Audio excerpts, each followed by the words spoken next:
Ating kababayan KJ Kataraha naduga sa Japan, talo kay Kenbun Torres. Eto na naman mga lods, kung di mo talaga pinatulog ang kalaban mo kapag dayo ka, ay malamang lutuin nilang resulta. At ito na naman nga ang nangyari kanina lang sa Japan.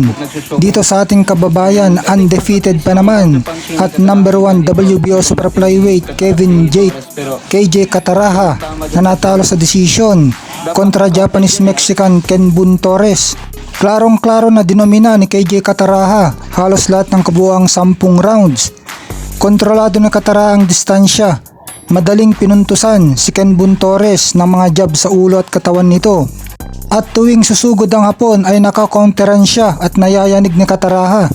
Tumihaya pa itong hapon nung round 4, pero ayun bandang huli, nakuha pa rin ng hapon ang desisyon. Sayang at may pagkakataon ng tapusin na Kataraha ang kalaban dahil halos matumba na sa pagkayanig. Ilang beses niya itong pinayanig pero nag-safe lang ang Pinoy. Tingin siguro ng Pinoy na lamang na siya sa scorecards, na yun din naman ang tingin natin. Kaya dahil sa talo, nabigo itong top rank Pinoy prospect KJ Kataraha na ipaghiganti ang kababayan at ka-stable niyang si Raymart Gaballo na ni-knockout ni Kenbun Torres sa laban nila dito sa Pilipinas. At ang masakit pa dun, nadungisan ang undefeated record ni KJ Kataraha.